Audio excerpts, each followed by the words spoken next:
Sex Addiction starts now.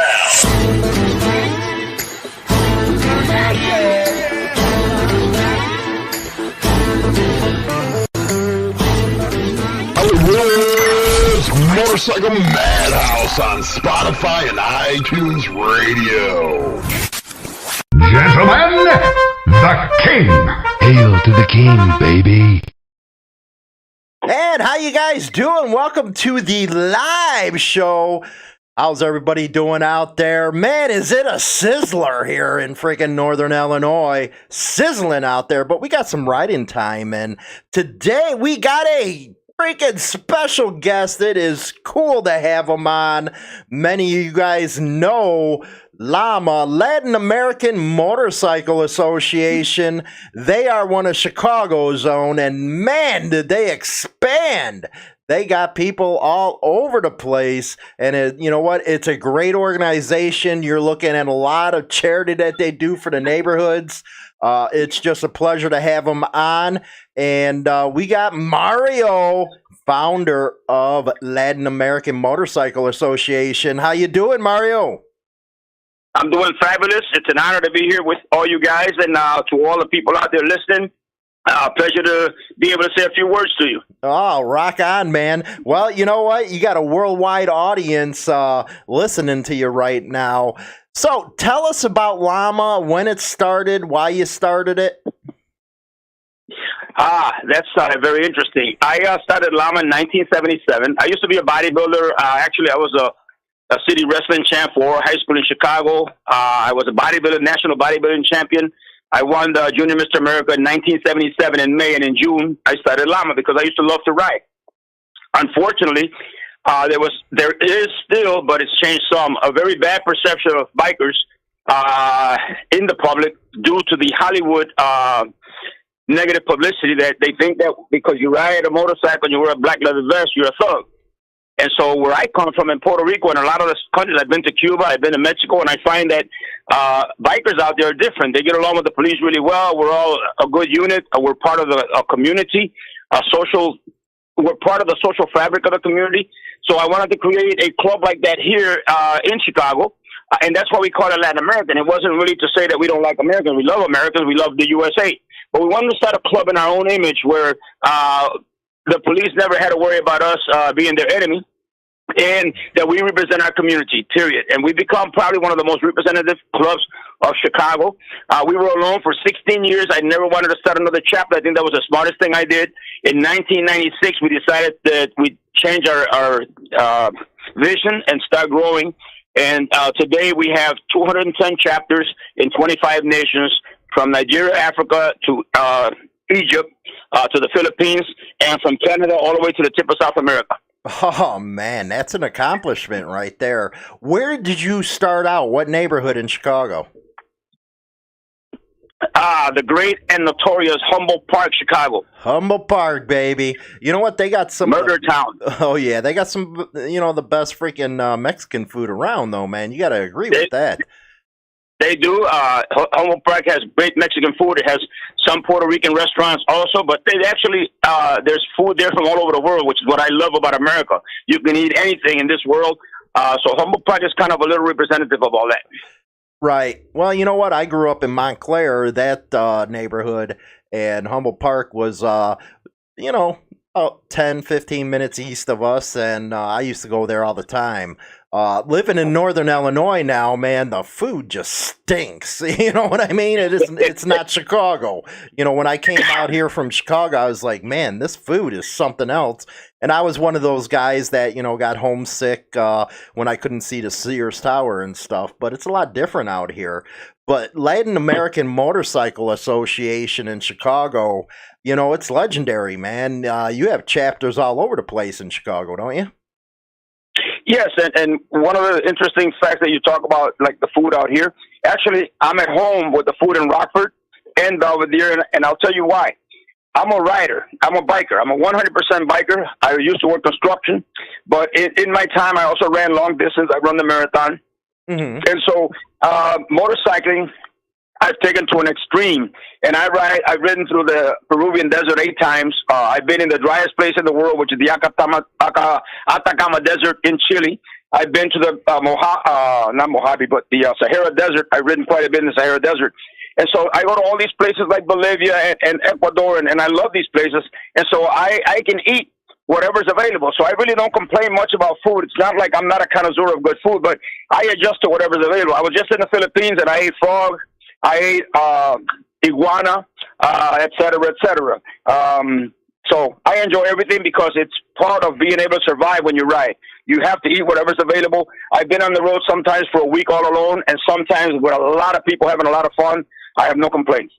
While you ride through the desert, did you do a lot of off-roading?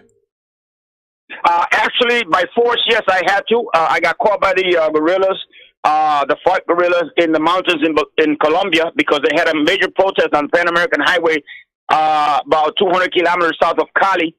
And I decided that it was 12 o'clock in the daytime, and I would just find some road, off-road, and I'd go through there, which was the worst mistake I ever made. I fell twice, pure big rocks. It was like a walking path that was not too wide, and they were very, very steep mountains and sharp, curvy turns. I fell twice. I'm not going to sit here and lie. But the worst part was that I was stopped by the indigenous Indians, and they found no problems with me, let me go. And then about an hour later, I was stopped by the guerrillas, and they searched everything I had, including my camera and my pictures, and realized that, no, I'm not a problem. That I'm there as an independent person riding around, taking pictures to promote each country I go to. Every place I go to, I take thousands of pictures, and people see it all over the world, and they want to visit those places. So I got away with that. But that's part of what I do riding. I rode off a road also in the Philippines because a lot of the beautiful tourist attractions, natural tourist attractions that you want to see in a lot of countries, they're really off-road. You've got to take dirt paths and rocky paths and stuff. So crazy as it sounds, I took my Fat Boy Harley and my Road King Harley on these trips, and I did it. You took the Fat Boy and the Harleys and stuff? I took the Fat Boy. I have a 2007 Fat Boy, which I no longer use. I have it stored on a 22-and-a-half-month ride from Chicago all the way to the tip of Argentina, and I visited each country in Latin America from 1 to 3 months. I was in Colombia 3 months. I was in Bolivia 3 months. I was in Brazil 1 month. I was in Venezuela, which is 1 month riding all over the country when Chavez was the president, right before the last elections he won. And that was the last time I went because a couple of years after that, I tried to go again, and you have to have a visa, blah, blah, blah, and they didn't let me in. Oh, man. Do you got chapters down in South America? Well, this is the incredible thing. I have 11 chapters in Cuba from one end of Cuba to the other. We have 6 chapters in Venezuela. And we have chapters in every nation in Latin America. Oh, that's badass. You know what? I always wanted to go to Cuba because, you know, they got some of the best freaking cars. I'm a motorhead. And is it true that they still have the 50s and 60s cars down there? Exclusively. Cuba took a downturn in respect to modernization, and it seems like when the 59 revolution came, and due to the embargo that they put on them, they could not import anything. So they actually had to fix the cars and the motorcycles that they had.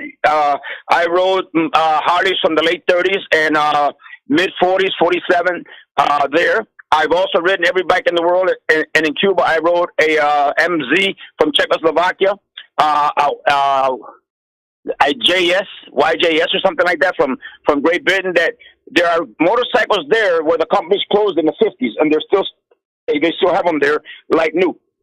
Because they have no choice. They have to preserve them because if you have a motorcycle, most likely you don't have a car. It's all you have. Mm-hmm. And so they use them for the family. Right. Man, that must be an experience down in Cuba. It's an incredible experience, but I'll tell you what I've learned, and I'll say this to everybody that's out there. Latin Americans, no matter what country it is, we're actually one people. They're the most hospitable people in the world. So if you went to Bolivia, where they claim is a real poor country, you'll find that those people will treat you really good. You go to Cuba, the same thing. The politics do not change the human beings that live there. Actually, I don't get involved in politics because I live in the U.S. I believe that if I'm going to be involved in politics, I need to be involved in the country I live in. And I don't criticize other governments. I may not agree with some of what they do, but it's really up to the citizens of that country to change their own country like we do here. And so when I go to Cuba, I get treated really well. My people get treated really well. We're part of the family. They're part of our family. And we leave the politics to the politicians, the religion to the churches, and we go on about our business, which is riding motorcycles and making friends. Rock on. Now, you said LAMA started, expanded in the 90s. How fast? 96. 96. How fast did it start expanding out, and when did you get your first international?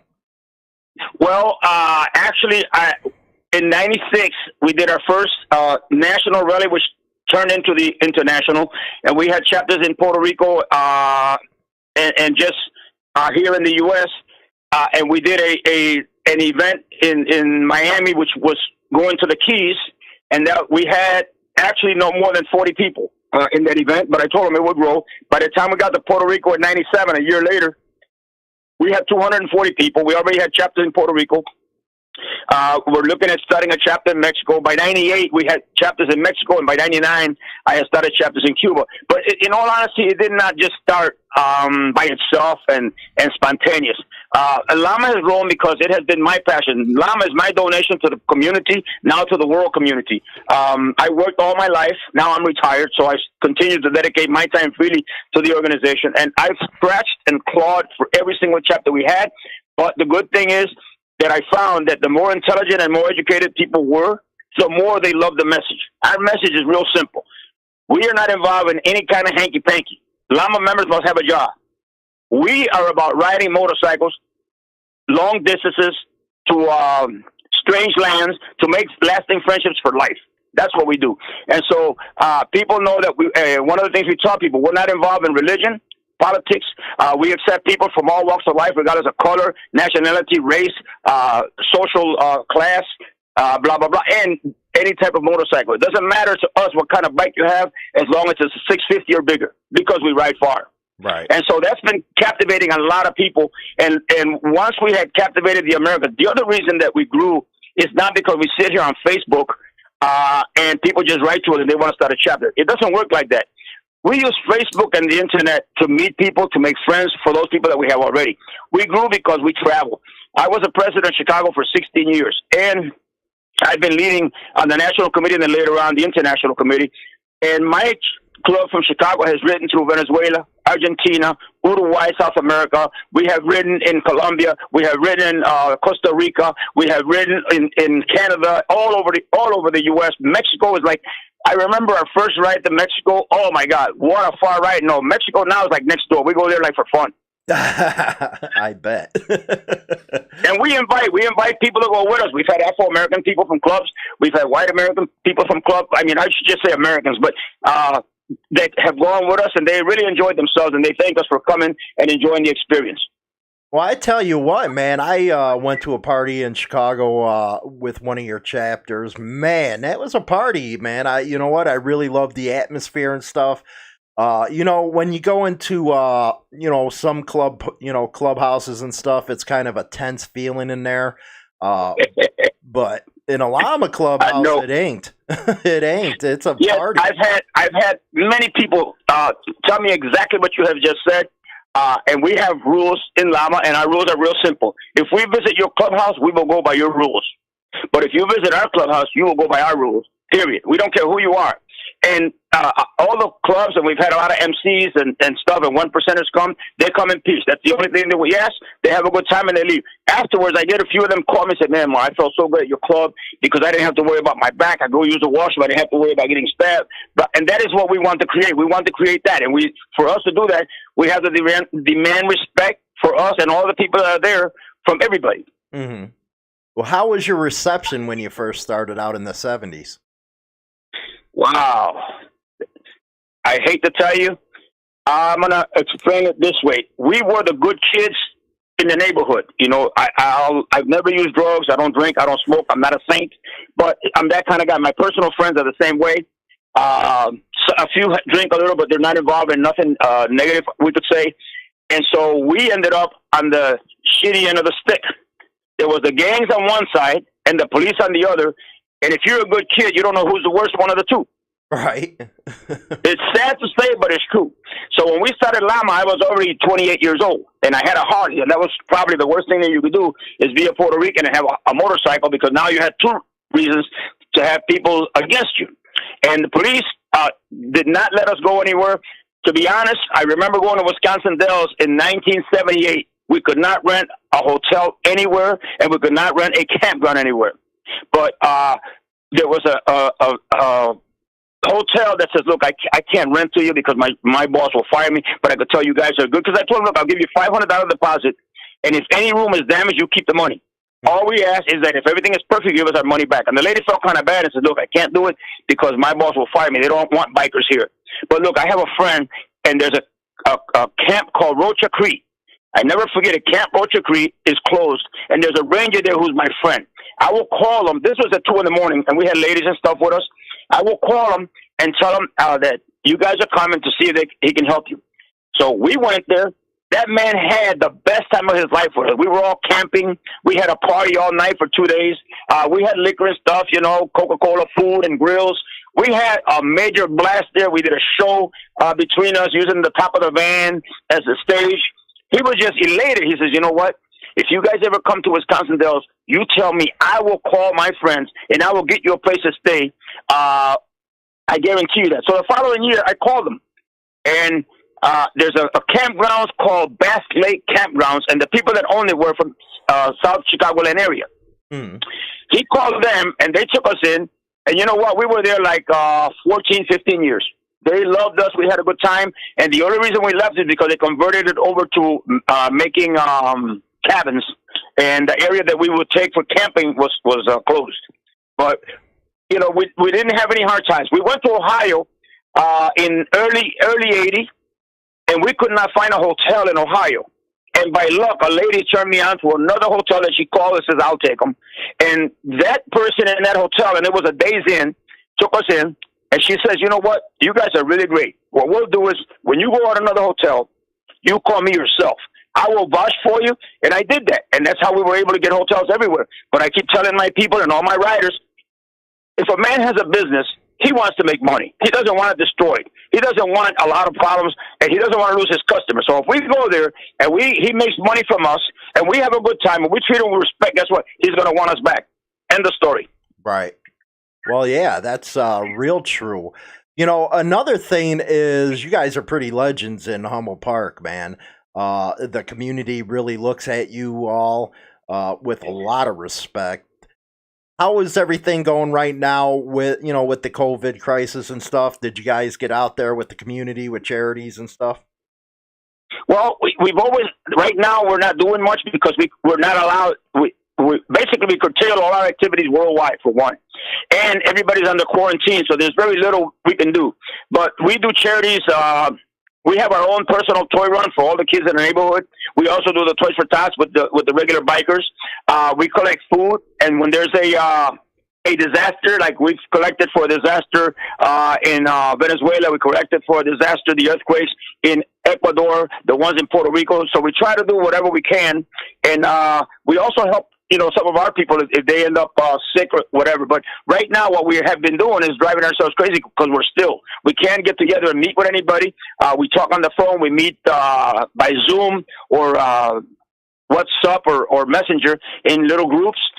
So no, we haven't been doing much other than a few people that got sick that we had to help out. Nothing in major. But throughout the year, not only do I constantly tell people when we start a chapter, LAMA is not a charity because it would be unfair and illegal to call ourselves a charity. Our business, our mission is in the motorcycling community. But that being said, we're also part of the social fabric of our community, and each one of our chapters has to do some type of charity. So they may do toy runs, food drives, blood drives, or whatever. Each one of us does different things in Mexico and Puerto Rico or whatever. Mm-hmm. Well, another question is motorcycle profiling. That's pretty huge right now, especially down in Texas. What is your outlook towards what's going on with the profiling with bikers right now? I feel that the same way about profiling a biker as I do profiling people. First of all, bikers, those crazy-looking, drunken guys that wear black leather vests, leather pants, leather boots, which I'm one of them, that perception is wrong. Bikers are the most benevolent people in the world. When we have a fun drive, not only do our members come, regardless of where it's at, it could be in Nicaragua, it could be in Colombia, but a lot of our motorcycling friends, the biker friends, come and they donate. So this is what we know motorcycles from. There's a small segment of the world community that's involved in negative stuff, but 99+% of bikers are really benevolent and good. So that's what I look at. Unfortunately, the police have this thing that if you have a criminal element that causes a problem somewhere, now all of us are no good. And I remember when they had that issue in Reno, Nevada, with the bikers, when we went to rent the campgrounds, they already had upped it because the cost of the insurance went up. So all the negative stuff affects all of us. Mm-hmm. How do you think? But I don't believe in profiling because all of us, for the most part, bikers are really good people. And if you really stop to look beyond the clothes, a lot of them are doctors. In LAMA, in the last 8-9 years, it has surprised me the amount of doctors, lawyers, architects, teachers, and professionals that we have joining. And this is actually a club that was started by the working class. Mm-hmm. Exactly. Well, you talk about joining. What if somebody's interested in getting involved with LAMA? Well, anybody that's interested in joining our organization can talk to any of our chapters. You will find us in Facebook through like LAMA Chicago headquarters, LAMA Chicago South, LAMA Mexico, LAMA San Juan, Puerto Rico, LAMA New York City, LAMA Colombia, LAMA Ecuador, LAMA Argentina. You just put LAMA in front of something and put it there. And other than getting the Dalai Lama, which is not part of us, and I admire him, by the way, you'll get a lot of the LAMA chapters. And then you decide, I'd say go to join any club. What I tell people is, go ride with them and see if that's what you want, because a club must have the same ideals. It must have identified with your ideals. And we may be what you're looking for, and we may not. And so I tell people, ride with a club and find out and make sure that may be what you want. And if that's what you want, then obviously we also have a registration set up, because to become a LAMA member, it takes a minimum of 6 months. There are certain requirements that you must have. A job. You must have a job. Now, if you're a LAMA member and you lose your job, we do not throw you out. But to join our club, you must have a job. So that's one. Secondly, you must have a little bit of time, because you must be able to participate in at least one meeting a month. We usually have 2 in some chapters, but at least you must agree to participate in one. And you must ride with your chapter a couple of times a month, because we all love riding to wherever the chapter's going. You must ride with your chapter and return with your chapter. If you don't want to ride with people, you're going to leave them behind, and you never want to support anybody that's with you. And if somebody breaks down, you just decide you're going to take off and the heck with him. LAMA's not for you. Mm-hmm. Right. Now, do women get to join? Women, we've been motivating women to join since I started LAMA in 77. Many clubs, and they admit it to me now, who used to make fun of us because our women were the same colors as the men. We do not have property patches on our women. They used to think I was crazy, I was a goofball, but many have told me, man, you know what, you have a vision. We now have, I created a sport called motor touring in 2006. And motor touring is based on 5 different categories. The amount of miles you ride on your motorcycle, on your odometer, the events that you go to, you register. There's events in Colombia and Ecuador and all over the world. There's events. You go to an event, you register, and how many events you went to, and then we take the 5 categories. At the end of the year, we have a motor touring officer. I created the position of motor touring officer and executive, whose job is to register you, no one else. He registers you and make sure that you're the man that's signing that sheet. So at the end of the year, we have the motor touring committee. They get together and they decide who your world champions are. We have national championships and world championships, and we do it by archive, by saving all this data. And at the end of the year, we know who you are. Rock on. You know what? Now, if you're thinking it, how many people you got that say hit an iron butt type of deal, 1,024 hours? Who has the most miles in the club besides you? No, I don't have the most miles. I've always, and I tell people, I'm very frank and honest. Even though I've ridden everywhere, I am not the best rider in LAMA. I have many guys. Our international vice president, Mike Ramos, for example, a 100% hardcore Harley rider, is 82 years old. He definitely outrides me. He's great. Yes, I can hold my own, but I have I have Pablo Puga, who's like a 5-time world champion. He lives in Jacksonville, Florida. He's ridden up to 40, 50,000 miles in 1 year. I ride a lot, but I also do a lot of meetings. And I stop and I have meetings with people and I go on to the next. And that stops me from being able to ride really fast. But I don't compete. I decided that I created all this. The competitions are for those people to create enthusiasm in them. I'm more like the guy that runs it and helps out, so I'd rather not compete. So I wouldn't say that I have the most miles, but we have a lot. In order for a woman to qualify or a man to qualify, because we had to make them the same due to legalities, you have to have at least 10,000 miles to even compete. If you don't have 10,000 miles in a year in your odometer, you won't qualify for the nationals. Mm-hmm. And we have a lot of people that have 15,000, 20,000 miles. And remember, up here in Chicago, which we used to be the most awesome riders, now LAMA Orlando has become the number one chapter in the world, and they have almost 200 members. But even though we are in the cold, and Mexico and Puerto Rico and those other countries are warm, we were out riding all of them, even with our winters. Wow. Okay. So it's incredible when you keep a record. So you guys are really built around the Brotherhood, Sisterhood, and actually riding. You know, a lot of that's missed nowadays is actually jumping on a bike. You know, you got some MCs out there that think it stands for mostly cars. But, you know, hearing that, you know, with it started out in 77, you said, right? Yes, yes. You know what? That was a whole different time period back then. You know, how does it differ from when you started to seeing where it is now? Well, the scene itself has improved because I think in the U.S., let's just look at the U.S., the perception is changing little by little. There's still some negativity when something happens in Texas or Reno or whatever, but overall, people are starting to realize, you know what? Bikers are benevolent. They come to a place. They don't create havoc. They're great people. So it's changed. But our problem is the Hollywood perception that was created by the Hollywood stories, which is still out there right now with the Sons of Anarchy and stuff. Right. That type of perception that gives the average person the idea that we're all like that is negative. But overall, there's a lot of clubs. LAMA's not the only one. What happened was when I started LAMA, I was also a victim of that negative publicity you see on TV and newspapers. And so we did not want to call ourselves a club. We call ourselves an association. But we're exactly like a club because we have prospects. You join our club, you're a prospect, and then you graduate on and on and on. So we're a lot like a club. Except that we are involved in the world of motorcycling, touring, and traveling, totally committed to it. Brotherhood is number one.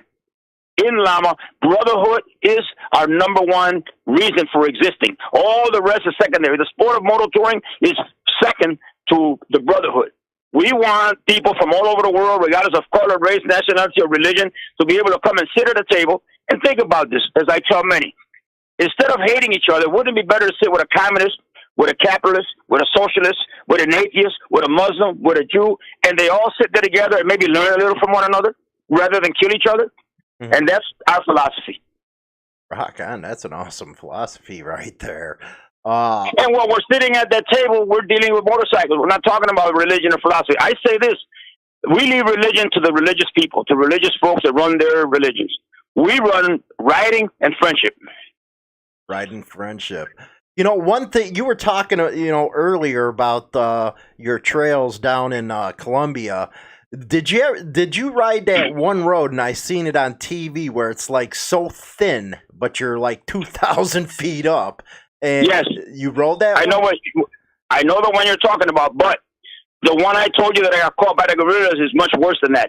What I did, that road is called the Highway of Death in Bolivia. If you look in the YouTube, you'll find that just look for the Highway of Death in Bolivia.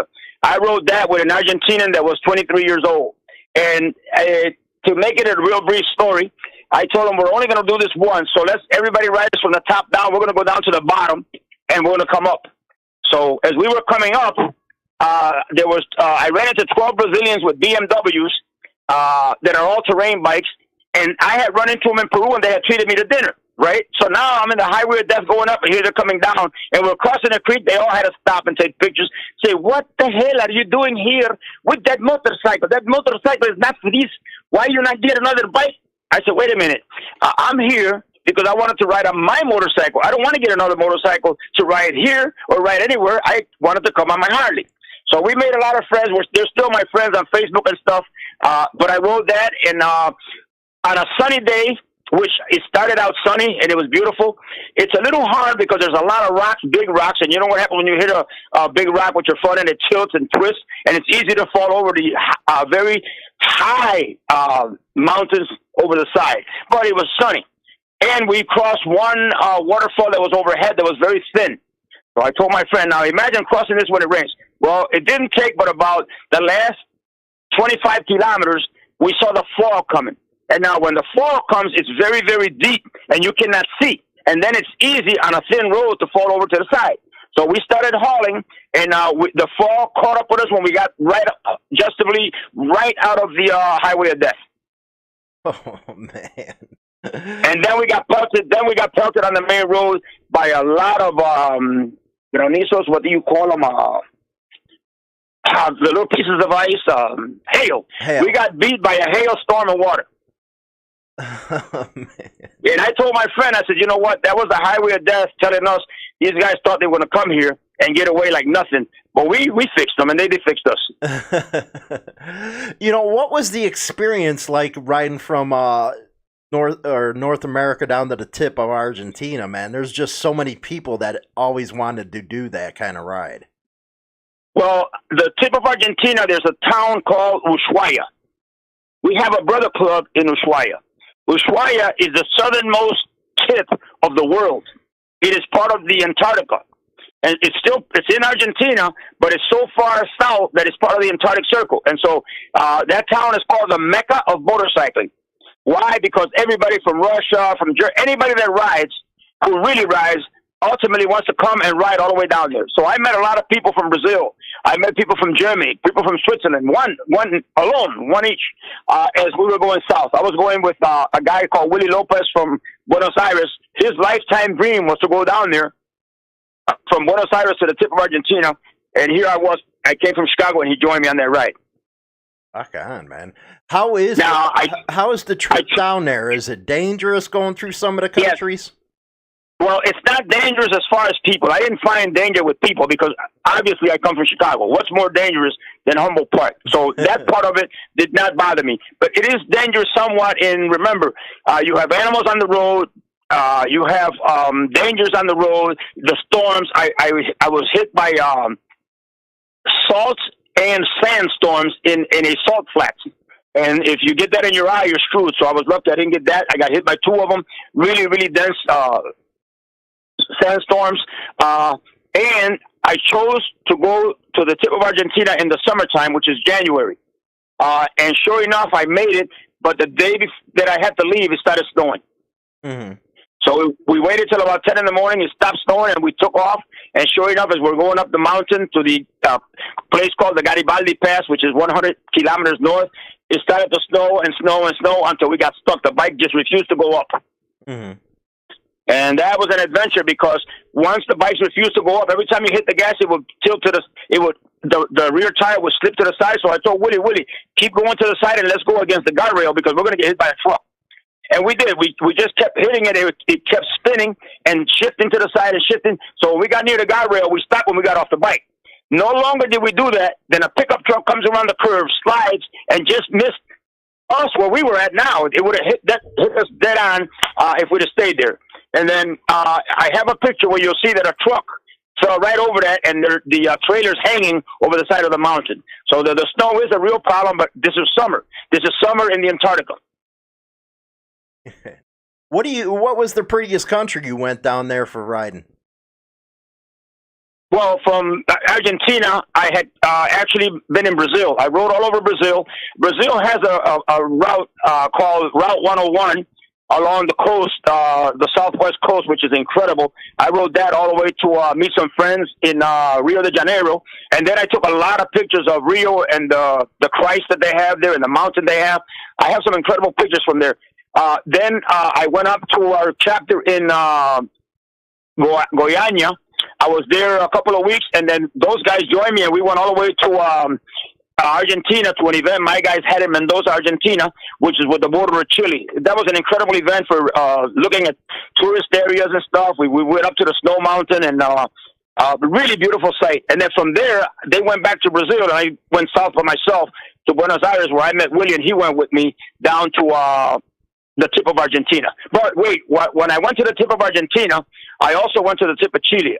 So as you go towards Argentina on that road, you can split, and there's a wide fork, and you can go into Chile. You've got to do the customs and all that, which I did.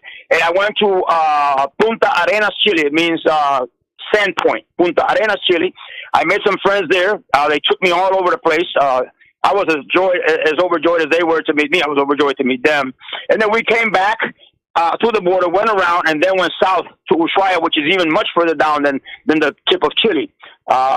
And those are the three nations that I went to. But all of this was done on the 22.5-month trip through all the Americas. Okay, 22.5 months, you said? Yes, I stayed on my fat boy, my Harley fat boy, 22.5 months. Rock on, man. Did you ever hit Peru while you were down there?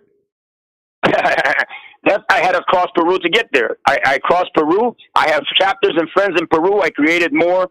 I love Peru. Peru is so different because it's a desert.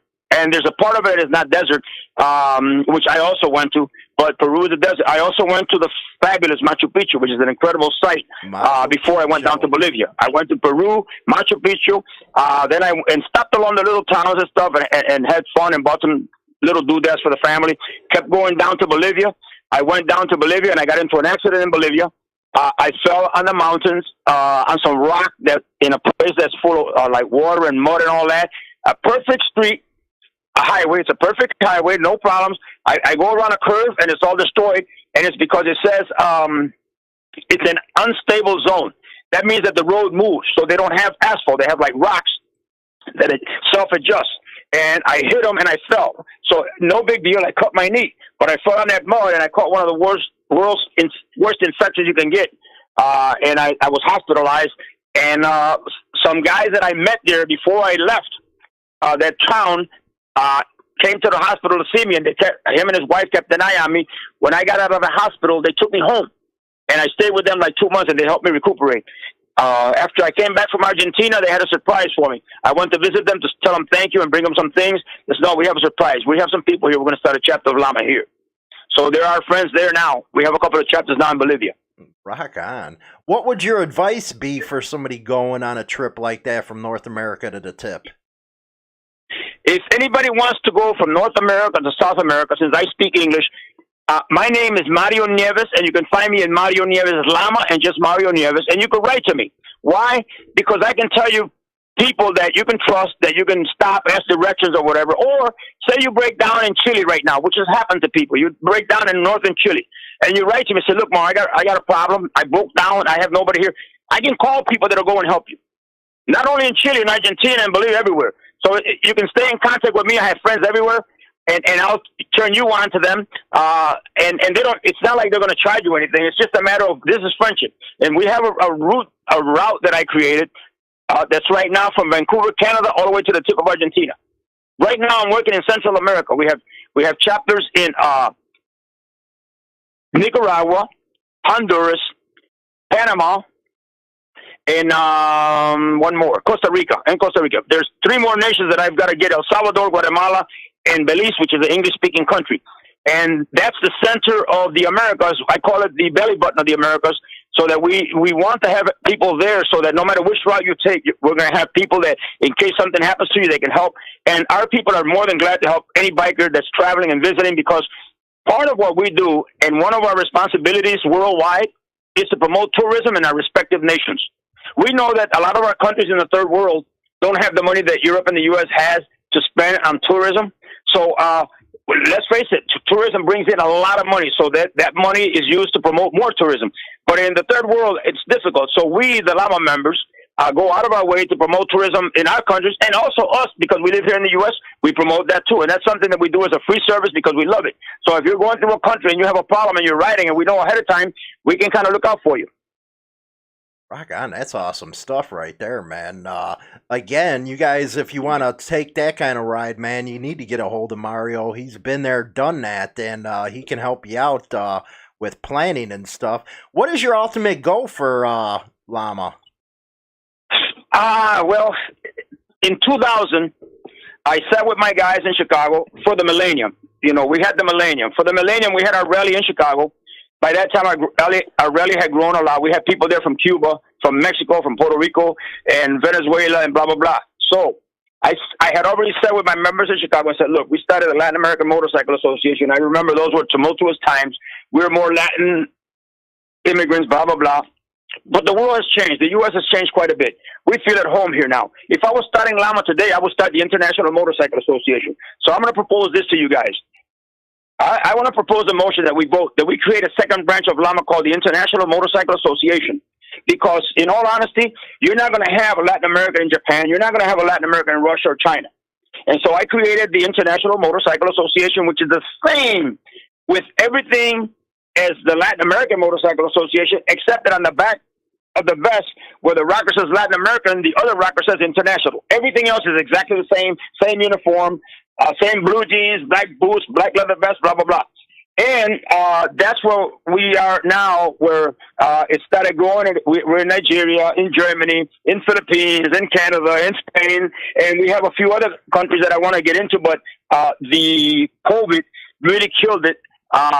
And we're in the Philippines. I have people in South Africa that are interested. I have people in Norway that are interested, and a few other countries, Malaysia.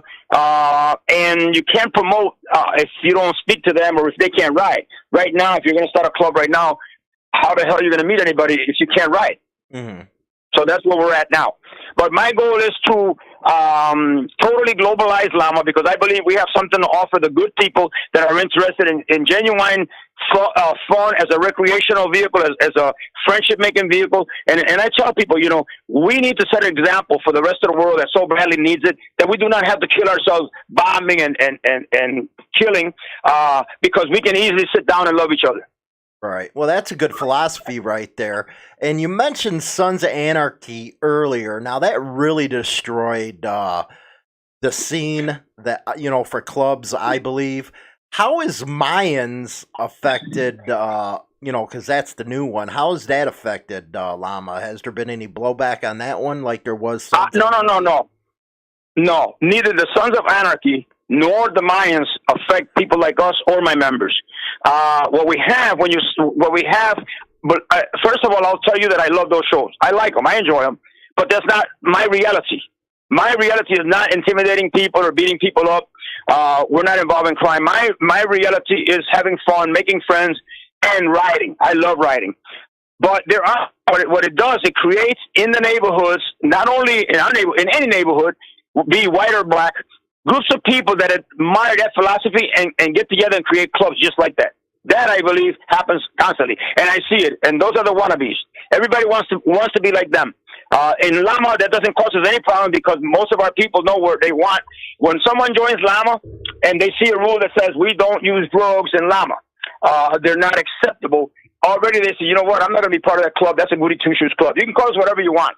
But I told my guys when I started this, I don't care what you do at home, but guess what? I'm not going to jail for you, because I work for a living. And we remain that way. So it doesn't affect us at all. We just enjoy the programming. Mm-hmm. Now, it don't affect you with the citizens, you know, maybe looking at you cross-eyed, or, you know, I know with profiling issues, do you have problems with law enforcement? No. What happened was we had problems with law enforcement initially. And by the third year, we knew that was ending, because a couple of my guys got caught, young guys, overspeeding, coming through Humboldt Park from the south side. And they came to the club all excited, said, "Hey, Mar, you're not going to believe this." I said, "What?" "The police stopped us because we were going too fast. You know, we're late for the meeting." We told them, and this is, "You mean you ride with LAMA and the guy Mario?" And we told him, "Yeah." He says, "You know what? You guys go ahead. Next time, slow down and tell Mario we said hello." Mm. And so this has been that way since.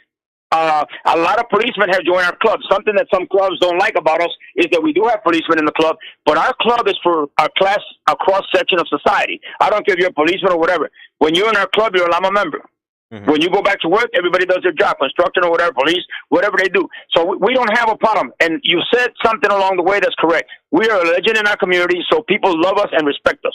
Mm-hmm. Well, you are, man. There's, especially around the Humboldt Park area. It's not, much that I get to talk to a fellow Chicagoan on the radio, man. What do you think about the city right now? Well, unfortunately, I've got to be realistic, and I wrote up on this on Facebook because a lot of people are out there. I am a proponent of the principles of nonviolence. Mm-hmm. So I don't agree with anything that murder, killing, or whatever, except in self-defense for my family or myself, but no, for no other reason. Now, I think that the protests are correct. There's a good reason to protest, but they were hijacked by people that are doing a lot of destruction, and that's wrong. That's wrong. But I will go a step further than this, and this is what I pondered on. We know from the French Revolution till today, and we can go further back than the French Revolution, that once people revolt and once there's a manifestation, it can get out of hand. They almost always do, and these things happen. Period. It doesn't matter if you think it's right or if you think it's wrong, whatever. It's going to happen. So it is leadership. There was a void in leadership all the way up the ladder from the bottom to the top on how they allowed this to happen. And I'll explain. This man was killed, and we all agree that it was wrong. But they didn't agree that at first. When they started agreeing on that? After all these riots and stuff and all the damage was caused. And so there was a void in leadership where even the state's attorney claimed that, we don't think a crime was committed. Obviously, now he's totally changed his tune. Why wait till we get this far? Why wait knowing that these can get out of hand and a lot of destruction is going to come in? Why not do things with justice right from the get? And so as you go up the ladder to what the governor says, to what the president says, you've got to say, look, there's a void here because we go from one thing to another, and they never address the issue. Now, finally, they are addressing it, but now it's too late. How do we eliminate these cases? We eliminate these cases by having just police officers, by taking care of these issues in a justful way. When a man gets killed without any weapons and he's unarmed, there's a problem there. And in many cases, people overlook it and don't care. The police is right. Well, I know that I was raised in a ghetto, and I know what I went through as a kid in the ghetto. And I know that the police can be wrong many times, but does this mean that all police are bad? Heck no. I got a lot of friends that are policemen. I got a lot of friends in my club. And so I think that there are some people out there, a cross-section of society, whether you're a policeman, a politician, or in a motorcycle club, are corrupt. There are people out there that are corrupt. And these people are ruining it for the rest of them. And so we need to, the policemen themselves, to start addressing these issues and don't let your guys get away with stuff that's totally wrong. But now it's too late. Now all the damage is being done. No, I don't agree with none of it. I agree with the protest. I believe, and let me also say one thing. I saw the criticism given to Kaepernick, to Colin Kaepernick, the football player, for kneeling. Now, nobody understood what I said back then. I said, I agree with the kneeling because it is a correct protest. It is an all-American protest. You're not hurting anybody. You're not killing anybody. You're not burning anything. I agree with it. Everybody disagree with me. Well, maybe now you understand why I agree with it, because the only thing that Cap's protest didn't cause anybody harm except himself. He lost his job. He lost a ton of money, and nobody gave a damn. Now look at now they're paying attention because all the destruction. That's sad. Oh, it is, man. It gets to, another thing that upsets me about Chicago is, everybody looks at us as the murder capital of the United States. It's been there and done that. But, sometimes, I might praise gangs because I grew up around that type of stuff. But you see them out. Yeah, SCR. But you see them out there protecting the neighborhood when the cops won't. Well, that's what they did at 26th Street. 26th Street now has a problem because all the gangbangers went out there and they did not allow anybody to destroy their stores. Right. And I have to agree with that. At least they did something useful. Yeah, but now there's people turning against them because they were not able to destroy. Well, you know what? The protests are not made to destroy. We could easily protest non-violent, put a stop to a lot of stuff, and not hurt anybody or burn anything. And so we have a criminal element that goes in and is ready to steal and take everything they can, and that's wrong. Well, yeah. What do you think could actually fix our city? Because our city is beautiful, man. It's one of the best cultural places in the world. It has a lot of history behind it. Best freaking skyline ever. Like I said earlier off air, man, I was like, man, I used to get, homesick when I couldn't see the Sears Tower and stuff. And yes, it's the Sears Tower, people, not the damn Willis or whatever the hell it is. I agree. I'm going to say it this way. I love Chicago. I always did. I never, ever wanted to leave here. When I was a young man, I loved Chicago. Actually, I was Mr. Chicago several times. And so I was raised here. Even though I was raised in the projects, my mom was a good woman. She raised us all with a strict firm on the rear end. She was not going to tolerate us being hoodlums and stuff. And that had no impact. Where I was raised had no impact on my behavior. My mom made sure of that. So I love the city, but the city has too many problems. What they've done is little by little the poor are being taken out. So I guess that's their answer to the issues. And so the issues go somewhere else. I don't have a cure for Chicago, because to cure Chicago, you'd have to cure the whole country. And to do that, the first thing I would do, we have free public education in the whole U.S., and I agree with that 1,000%. I would say one way to fix it, I worked in a school, by the way, one way to fix this country would be that if you're going to school and you're failing high school, that you are taken into the military 4 years mandatory. Why? Because, first of all, that'll take you out of the neighborhood. It's important to take the young people out of their neighborhood. 4 years later, that you may come back with a different person, okay? And you can put them to good military service, and that would eliminate a lot of our problems. Unfortunately, none of that is going to happen. But how else do you clean the streets and stop this perpetuating of gangs and crimes and poverty if you don't start doing what is necessary? Right. Well, you know what? I always thought that, you look at other, like the European nations and stuff, as soon as you're out of school, you got to do 2 years. And it's a lot different environment over there. Yeah, I did 2 years myself, but you know what? I think that to fix this country, you got to, if you're failing in school, you need to do 4 years. All these kids that are hanging out, that are involved in drugs and everything else, they actually need to be taken out of the neighborhood for a long time. Being in the hood is detrimental to a lot of them. Mm-hmm. Right, it just keeps going and going. Yeah. It used to be in the real old days, man, even if you did a crime, you had the option of going to the military. Now it's, far few in between. You got it. It's become a professional system, which I like. I like professionalism, but you know what? They can use a lot of other kids, because we were there, to let them stay in the hood and just create more problems doesn't help them at all. How do you change the behavior, impact the behavior of young people? And this is what we're talking about. And education is great, but what if you got all F's? Right. I think for a lot of them, the fear of going to the Army would help fix some of their problems. Well, exactly. You know what? It'd give them some discipline. Yeah. A lot of discipline, man.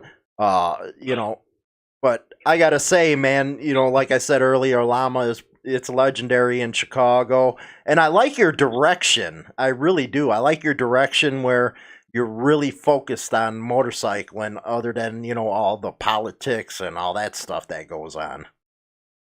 Well, we're not politicians, so I leave politics to the politicians, religion to the religious folks, and we concentrate on what we know about, and we know about motorcycles and friendship. Basically, that's the name of the game. Mm. Now, do you guys have, last couple questions, you guys hold events like hill? You remember the old hill climbs? Man, I really wish we had that was possible. Oh, I've been to them, but we don't hold that. We don't put anything past us that someone will want to do that. No, we don't do that, but definitely I went to many in Michigan and a few other Iowa, and they're a lot of fun. What we do is our chapters, we don't force them to do any events. They each can do whatever event they want, and we found that by having so many chapters, we learn from all of them, because some people run things a little different. Mm. If they want help, we give them a hand, or we give them suggestions if they don't know anything. But if you have a club and you know that you do, say they do the slow race, the slalom around the tires and all that, we don't stop them. Go ahead and do it. Enjoy yourselves. Rock on. Well, the last question is, what do you think about the younger generation of riders, man? Is it a lot different than, you're older than me, but, we learned, I learned from the Vietnam generation. It just seems like there's a big gap between, my age and your age compared to these younger riders coming in. Well, I think that young people are young people, and we've got to be fair. Let's face it. We love Harleys.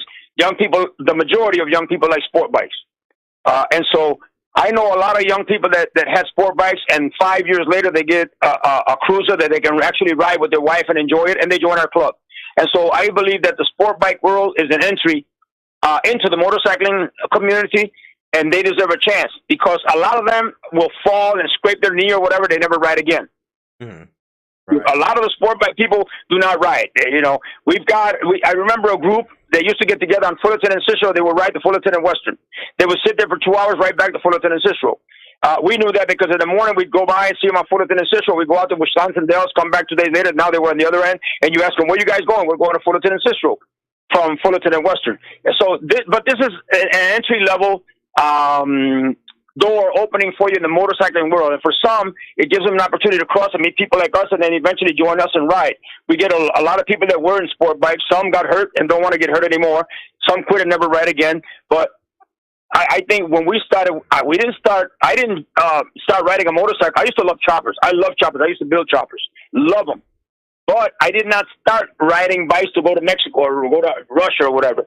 That evolved. It's an evolutionary process that happened to me as I rode further and further, and more people really liked the fact that I rode further, and they joined me and Mike and all the rest of them. I said, "Well, I want to go with you to Mexico. I want to go with you to Costa Rica." And we have a great group of guys now riding all over the world. I went to Egypt last November, and 142 people joined me to go to Egypt. Oh, man, that's awesome right now, there, man. Keep in mind that Egypt and our members in Egypt are all Muslim. Mm-hmm. Now, when they got to Egypt, they realized, they're just like us. Nobody talked religion. We talked about riding. We talked about having fun. They're exactly like us. There is the same thing that happens in the violence. There's always that fringe that gives a bad image to everybody. But the average Muslim is a good person trying to raise his children, trying to run his business, trying to live in peace and have fun, and then they get hijacked by all these minor criminals that want to do havoc. But the guys that went with me to Egypt, you could not say anything bad about Muslims on there because they'll tell you, "Oh, my God, they were so nice. They were hospitable. We had fun." And they, in turn, said, "Man, you guys from America, you were really, really good. I am so proud to have met you," because a lot of them also have a bad misconception due to the media. Right. Well, final question, man. We were talking about the young riders. I have to admit, they're better riders. They can pull some stunts. They can ride a lot. I wish I could ride like some of them on sports bikes, man. They have made sport biking a skill. I enjoy that also. I like watching them. I definitely am not good at that. But, to each his own, and they're really skilled at that. So I give them a lot of credit for that. And a lot of times in a lot of the rallies and stuff, they give shows. So that's pretty good. But I also want to add this. Your program is one of a few that I've talked to in different countries. And these programs are great for the motorcycling community. Some people may like or not like what I said, but at least they heard an opinion. And the same thing that when I listen to people, I may like and maybe not like what they say, but it's worth listening to people's opinion because you learn from everybody. I learn from everybody, whether they're negative or positive. And so I believe that your program is headed in the right direction. It's good for everybody in the motorcycling community. I hope more and more people listen to programs like this.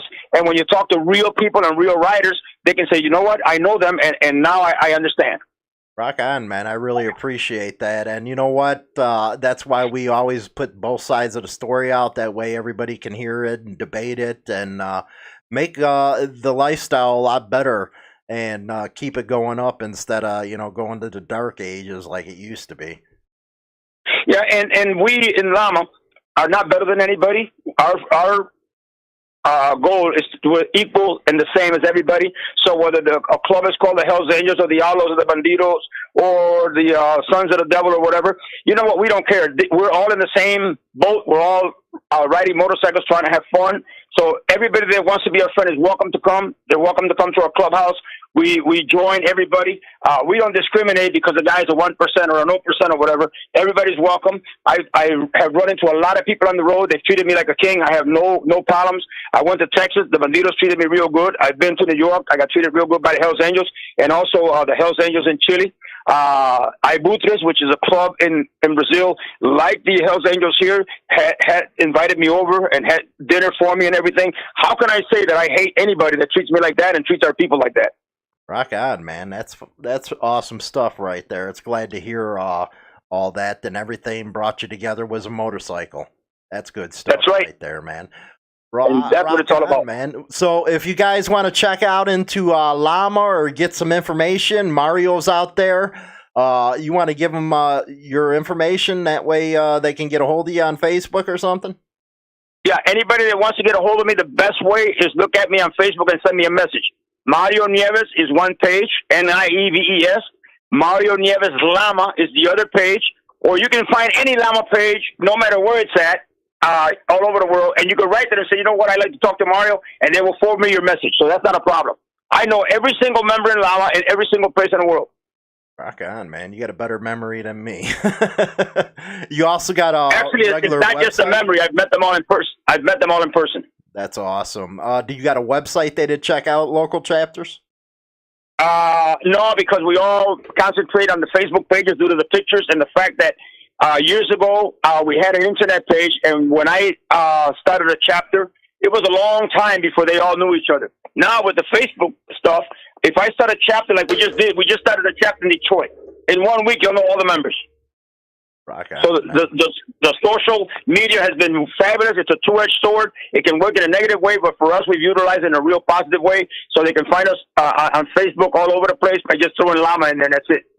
Rock on, man. Well, I really appreciate having you on the show. I was real excited to interview you because, like I said, growing up in Montclair's neighborhood, you know, you guys were right down the road. Everybody heard of Llama.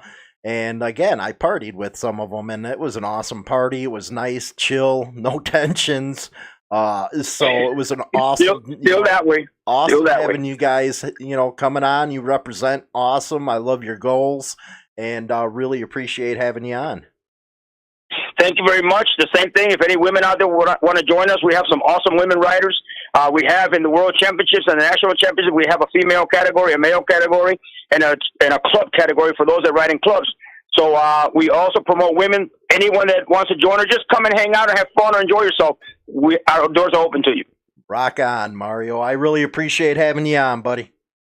It's my pleasure. Thank you so much. Okay. And that was Mario Nieves from LAMA, man. He founded that in the 1970s, 77 to be exact, in Chicago, when it was a pretty tough thing going on in Chicago.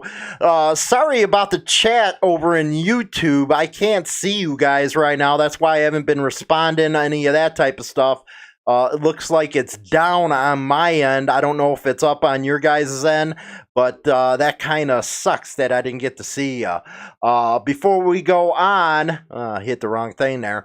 HarleyLiberty.com. Don't forget you to get your daily biker news there. Subscribe to us on YouTube, Facebook, Twitter, Instagram, Pinterest, and of course, this show's on every podcasting platform there is.